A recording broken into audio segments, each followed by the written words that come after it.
Good morning, class 10th, and it is day 12. Today we'll be taking up the poem Amanda, that is in our chapter 5 from the book First Flight.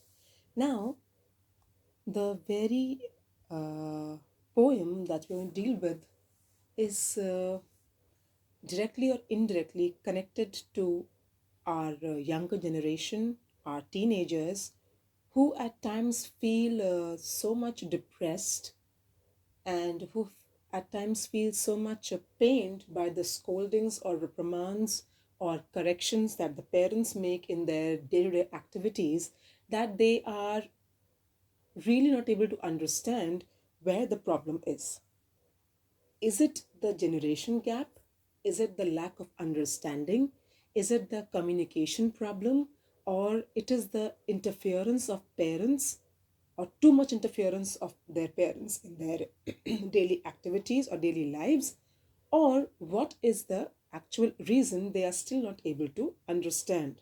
Now, just like a coin has two sides, in the same manner, we cannot completely blame the children, right? I'm not speaking for children, but yes, I want to be somewhere in a line in between where I can also support the parents and the teenagers. Now, this particular poem talks about a mother who is constantly nagging her child, right? There needs to be a limit of the nagging, but conditions apply. Why to give parents a chance to nag or to tell you something that's right and wrong?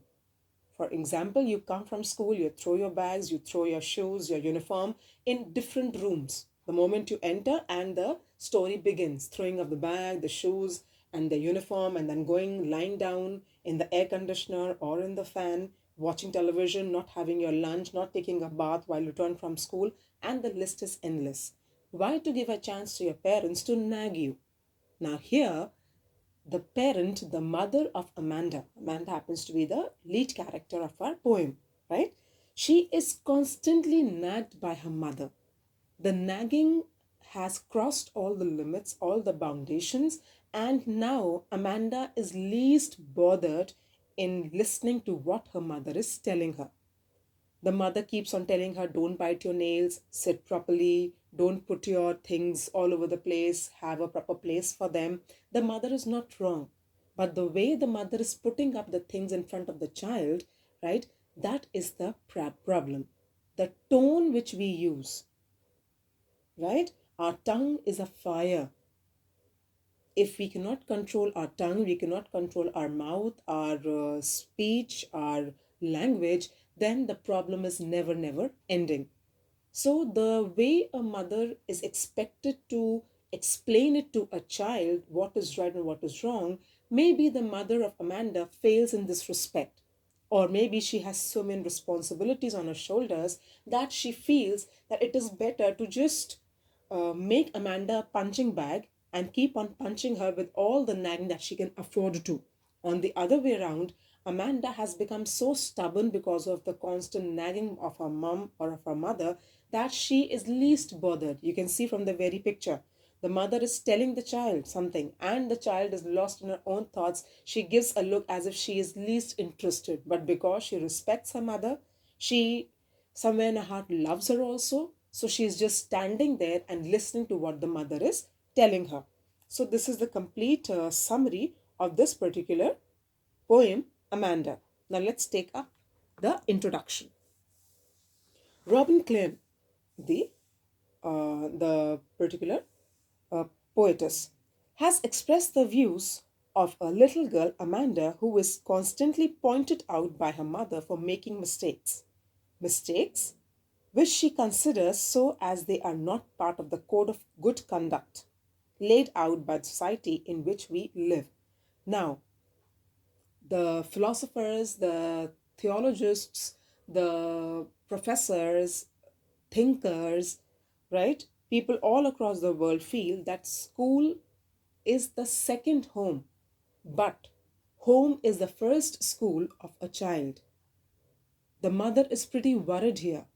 In that nagging, we can find out that the mother is worried that if my child does not have a good conduct, if my child does not have the mannerisms the society wants, indirectly or directly, people will blame the parents or the house or the elders for not making their child, that's Amanda in the poem, well versed with the mannerisms and the etiquettes, and as a result, she is doing what she's not supposed to in a public place or in a society. So we can say that the mother is more worried when she nags the child, nags Amanda, to tell her that something is right or something is wrong.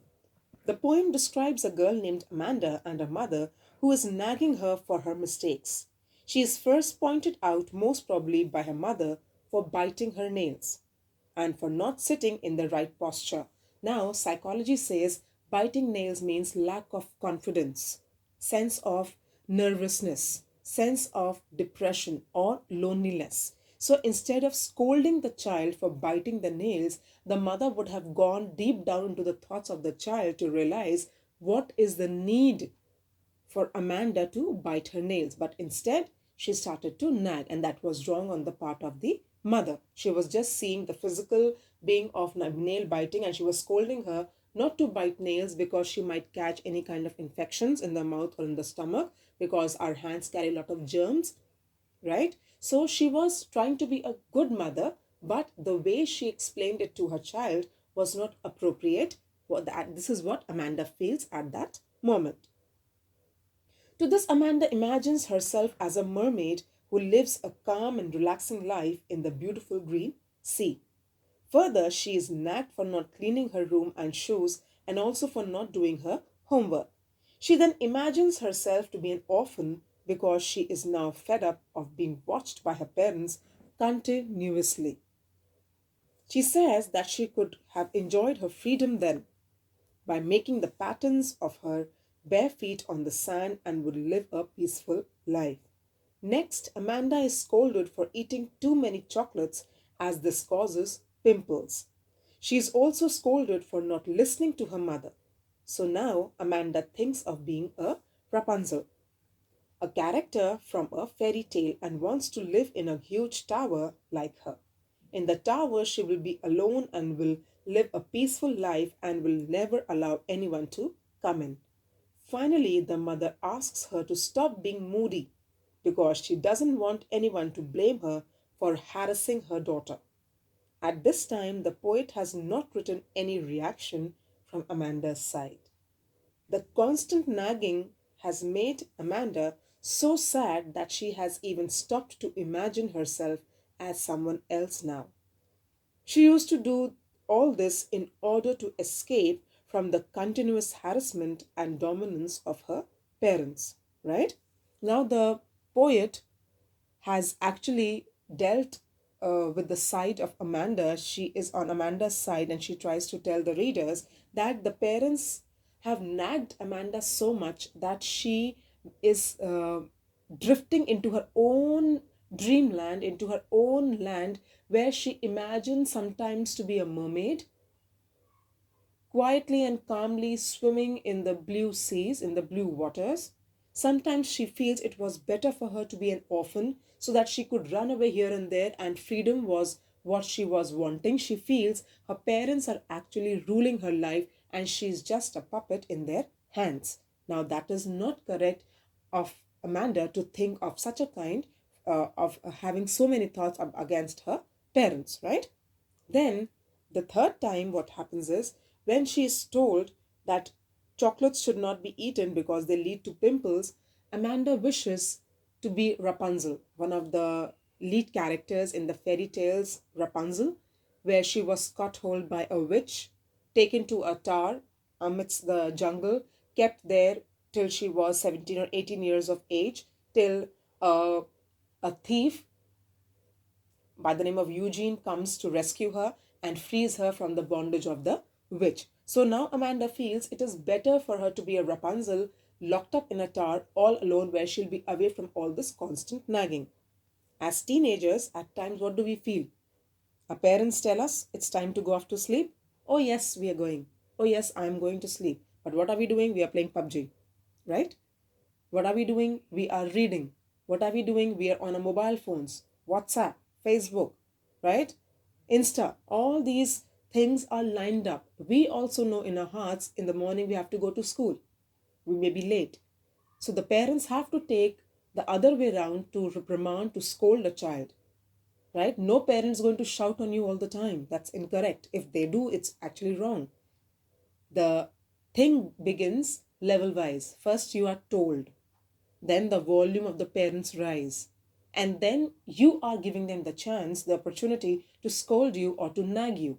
Now, here, Amanda is feeling very, very strange in her own house because she feels that my parents do not love me. They only believe in nagging me. But what is the responsibility of Amanda as a child? At least to listen, at least to understand that something somewhere is wrong.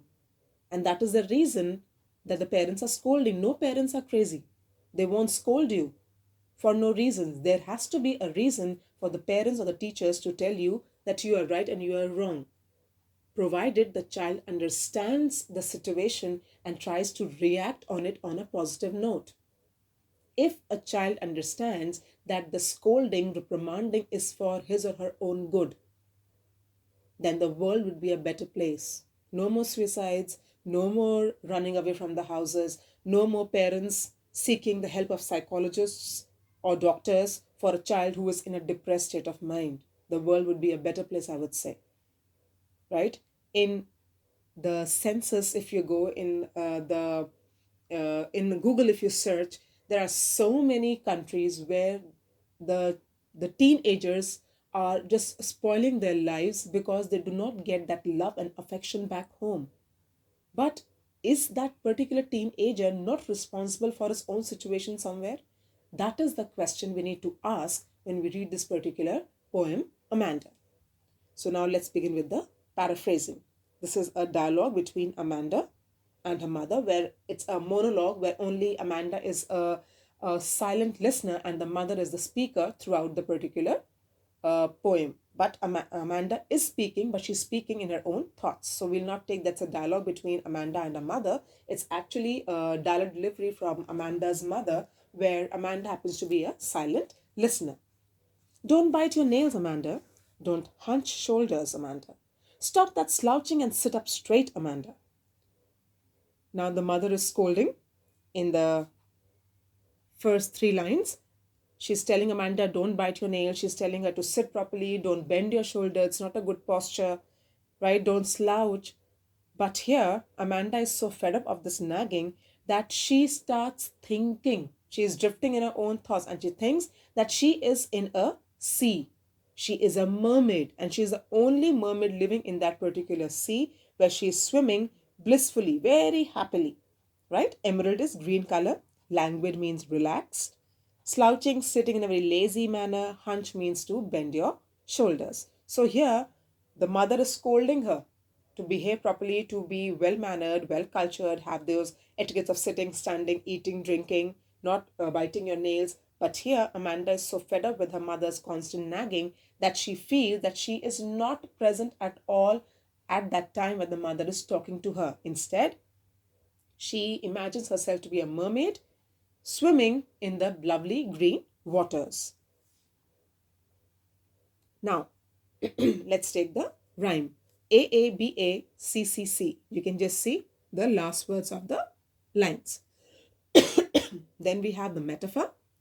Use of emerald. It is not as emerald, it is just emerald. So we've taken it as metaphor. Repetition of the word Amanda. Alteration, when two consonant sounds are repeated in a line given.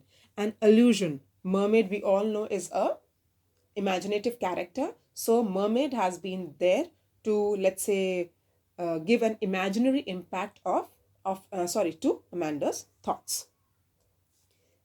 Second stanza.